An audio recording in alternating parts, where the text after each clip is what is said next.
Well, good morning, everyone. Good morning, good morning, good morning. It is so nice to see you this morning, and it is early. Rick and I have both been awake since like 1 o'clock.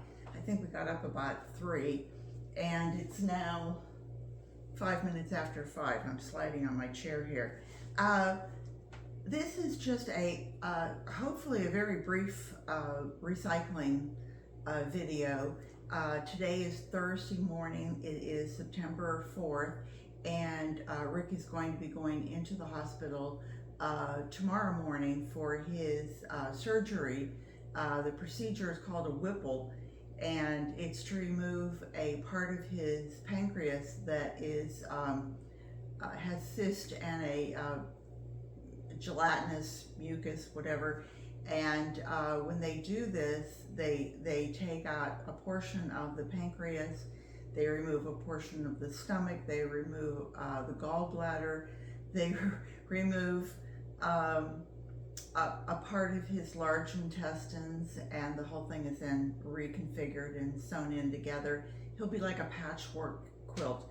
The only thing they're not going to take is the hair on his chest. Oh wait, they will shave part of that. So to say that we are both hyped and stressed, you know, if you're married for 52 years, you know that what happens to one of you happens to both. I was operated on 27 years ago, and I think Rick took it with a much more laissez-faire attitude.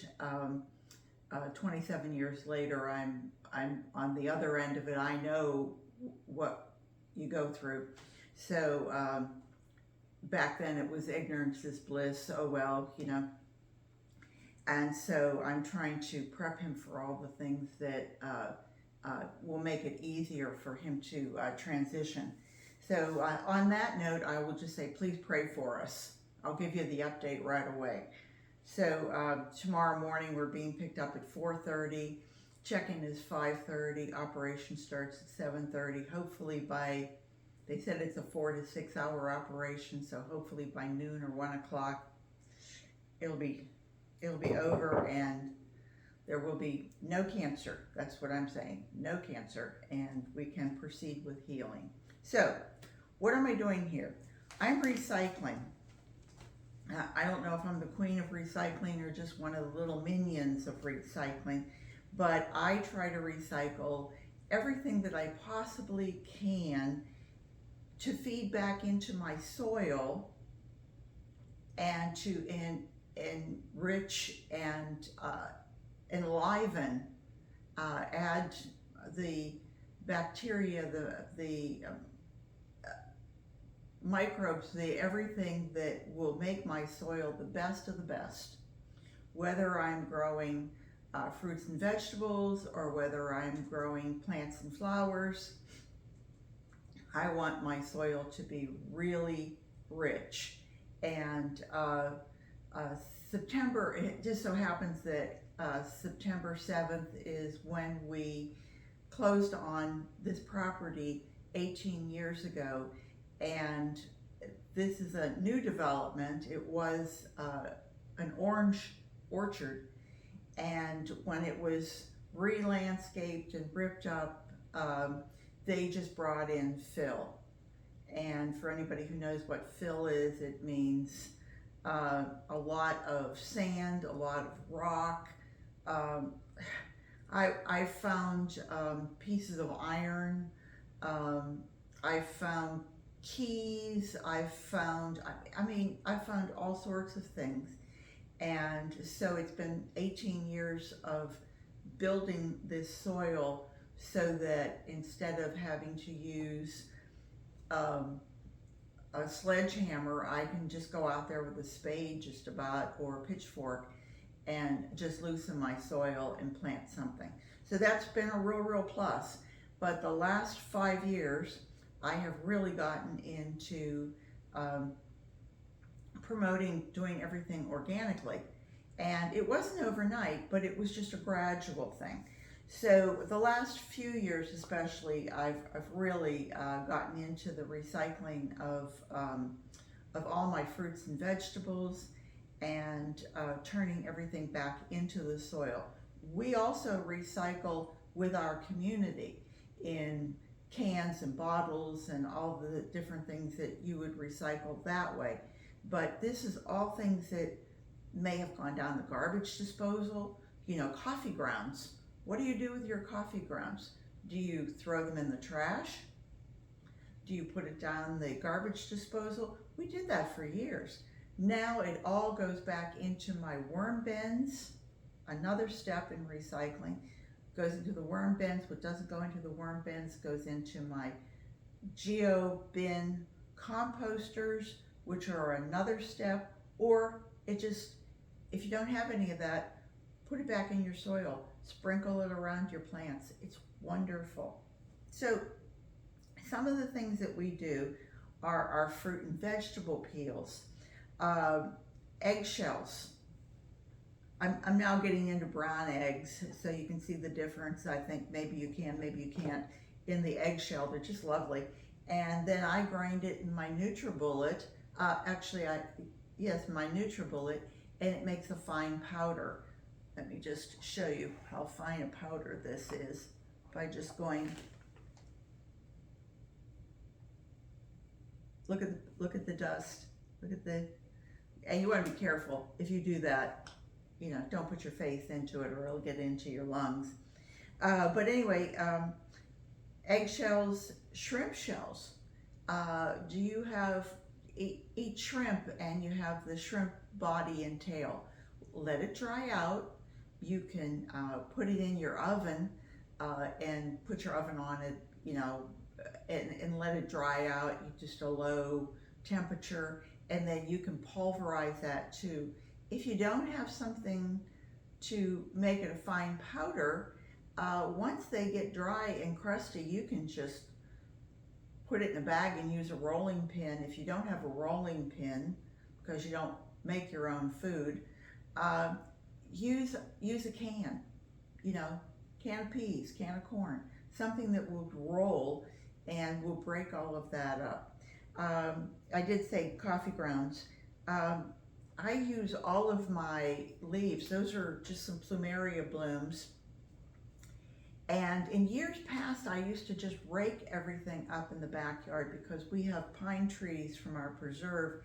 And so I would just rake them all up and I would throw everything back into the preserve because it breaks down.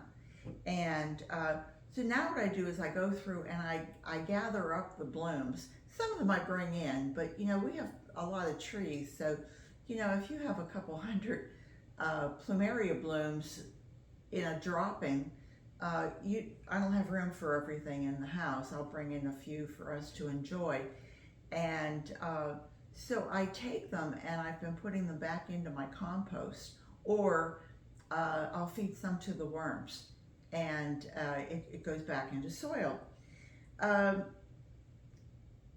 I also grow moringa, and the leaves, the stems, all get broken down. We have a mower. Do you have a mower?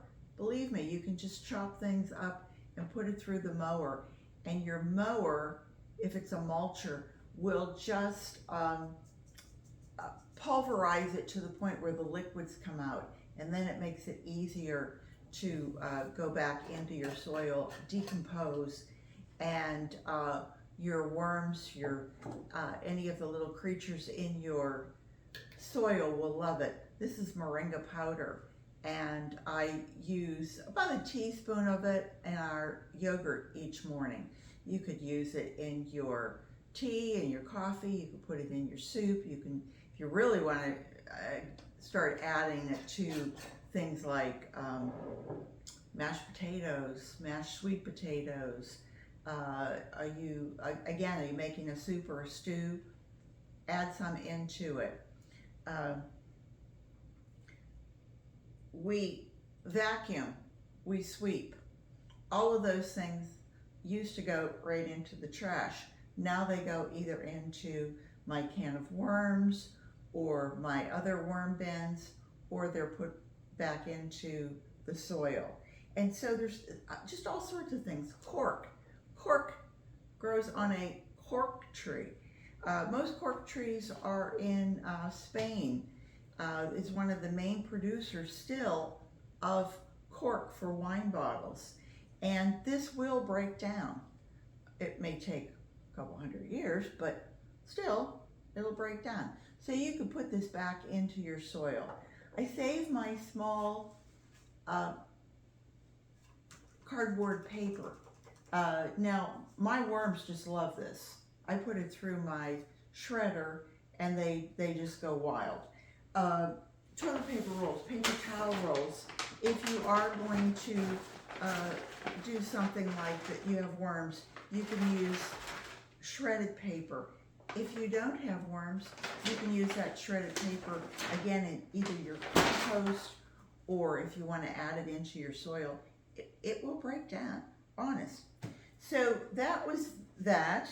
And we had a really good week. And I'm doing this on Thursday, even though that's only Sunday, Monday, Tuesday, Wednesday, Thursday. It's only 5 days. I hope you'll forgive me, because I'm not going to be coming to you probably for a week. At least I don't think so, because I am going to be going back and forth to the hospital to keep a smile on Rick's face. And I always try to think of the good things. What are the good things of going to a hospital every day? This was a stretch for me because I like my little world. And so I'm not going to be having coffee with Rick in the morning. I'm probably just going to get up and have a cup of my mushroom coffee, and there's nothing in that, so I'm not getting my coffee grounds. Chances are, I won't have to make his breakfast, so I'm probably just going to have yogurt and a hard-boiled egg, and that will be my there's nothing there except for the eggshell, of course. But what I did think about was we've been back and forth to the hospital in all of the prep. You have to go and have blood work and an EKG. He had to go down for his initial endoscopic ultrasound. And I'm just kind of like, on the mannequin hanging on the shelf there, waiting for all of this. And I'm using the bathroom how many times, and they always have paper for you to dry your hands with. And I see it all being thrown away, and I thought, I'll bring mine home with me. 2 reasons. One, I dry my hands, and then without ever making it look like anything weird, I use that to open the door, turn off the light if that's what the situation is.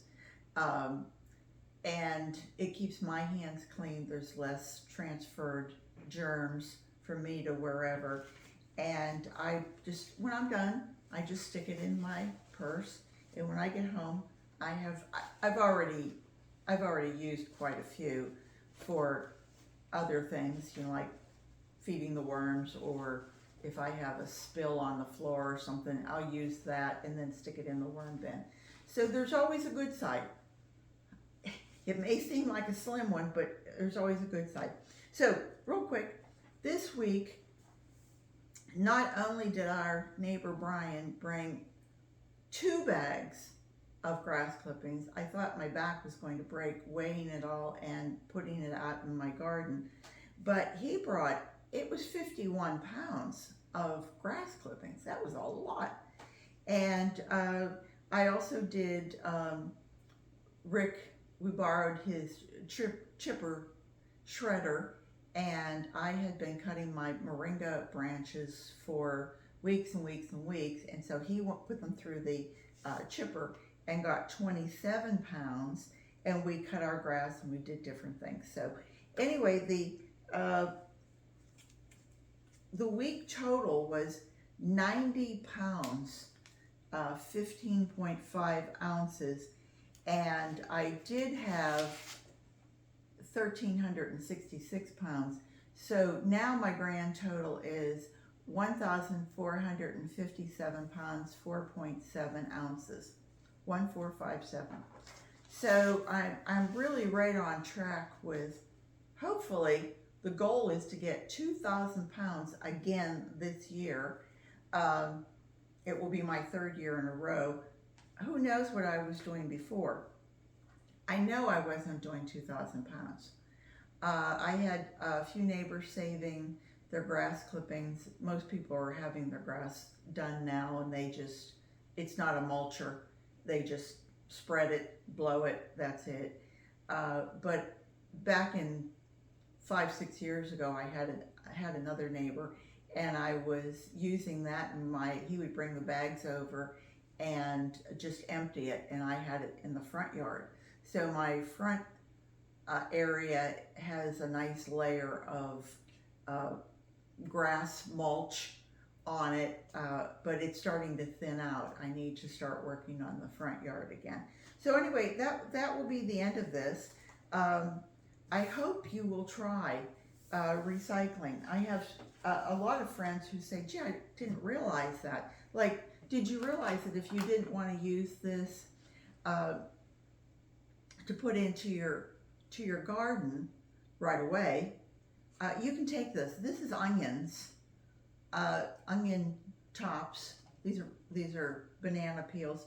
But you can take all of this and just, if you have rainwater, or if you don't have rainwater, fill up a bucket or something. If you have a pail of some sort, and fill it. If you do have rainwater, then you're not going to have any chlorine in it.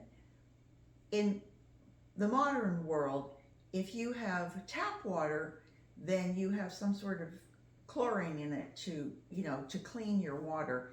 Let it sit for about 12, 24 hours, whatever you have, and then add all of your scraps to it and let that sit overnight. If you can, let it sit for a couple days, and then strain it off and use that as your plant water. And you will extract the potassium from your all these peels and what have you, and you'll have something rich, something that you would have gone and paid for to feed your plants. If you're somebody with one special plant, give it to it. If you're somebody with a porch full of plants, if you're somebody with a small yard, you can do that too.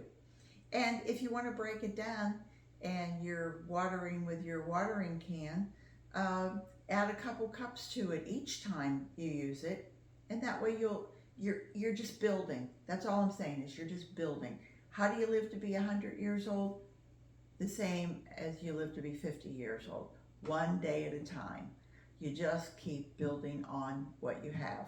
And so that's the end of it. I hope you guys have a great day. I hope you have a great rest of the week, and I will see you when I get back, and I will have great, great news. You can count on it. Take care, and remember, I think very fondly of you, and remember to garden what you've got. Bye-bye.